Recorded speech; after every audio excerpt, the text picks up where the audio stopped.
নীলফামারীর সৈয়দপুরে চলছে তীব্র তাপদাহ। প্রচণ্ড তাপদাহ থেকে মুক্তি চেয়ে বৃষ্টির জন্য ইস্তেসকার নামাজ আদায় করেছেন মুসল্লিরা। আজ 4 মে শনিবার শহরের রেলওয়ে মাঠে এ নামাজ অনুষ্ঠিত হয়। আহলে সুন্নাত ওয়াল জামাত সৈয়দপুর উপজেলা শাখার আয়োজনে নামাজে এলাকাবাসী সহ বিভিন্ন স্থানের মুসল্লিরা অংশ নেন।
বিশেষ করে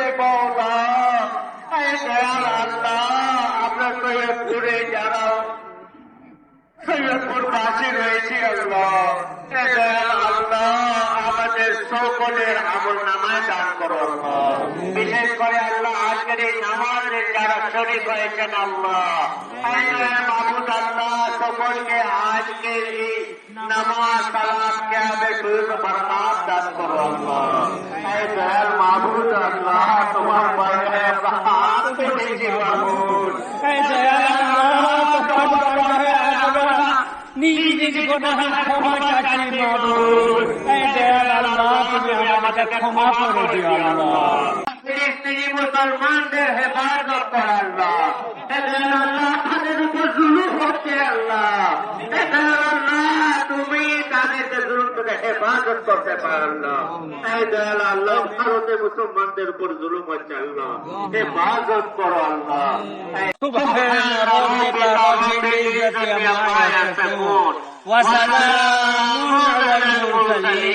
والحمد لله رب العالمين آمين ثم آمين بحق لا إله إلا الله محمد رسول الله